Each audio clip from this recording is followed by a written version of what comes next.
Hi, Ginny. It's Joe. Your email asking for more information inspired me to do this video.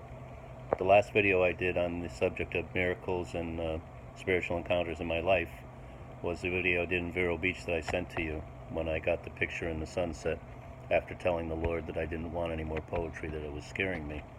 So I think I would like to share a miracle I had in New York City at a retreat on 37th Street at the chapel to Jesus and the Sacred Heart of Mary and Jesus on 17th Street. There was a treat down there I was thinking about going to, given by Immaculees, the Rwandan survivor who wrote the book Left to Tell.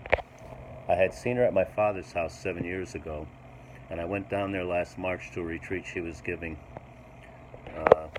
Her retreats are about forgiveness.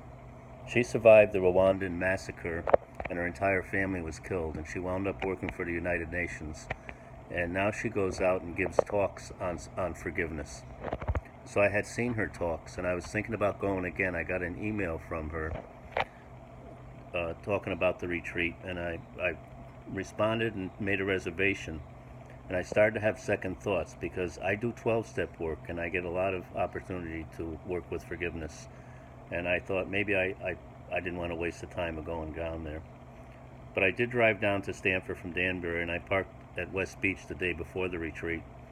And when I went to West Beach, for the first time I saw a playground dedicated to one of the kids who was shot in Newtown.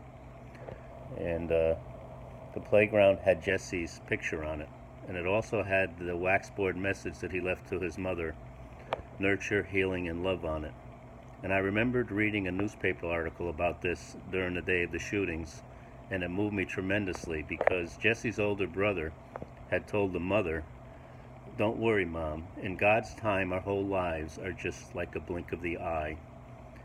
And I remember crying at that time. So I saw this monument to him at the beach that I had never seen before, and it made me cry again.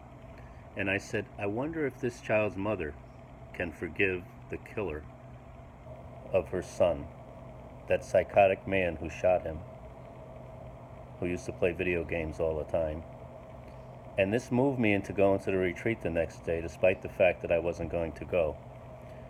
So in the morning I got on the train and I went down to 37th Street Church, the Sacred Heart of Jesus and Mary. And I went in and I knelt down. And I knelt down in the vestibule in front of a kneeler in front of a saint. And the saint was St. Jude. And I looked to the right and there was a statue of another saint. And that saint was St. Anthony. Coincidentally, these are both saints that I pray to every morning before I do the rosary for intercessions. So this made me know that I was at the right place spiritually. It made me know that I made the right decision in coming. And I turned around and a lady was coming in behind me, and I said, "You wouldn't believe this. Look at this. Both my favorite saints are here that I petition to every day before I do the rosary." And she says, "Well, I don't know. I'm Episcopal." So I went into the event, and I met with the visionary who had given the retreat at my father's house in Moodus. And I said, "Immaculee, would you please look at this locution I think I got from Our Lady and let me know if it's from Mary or not?"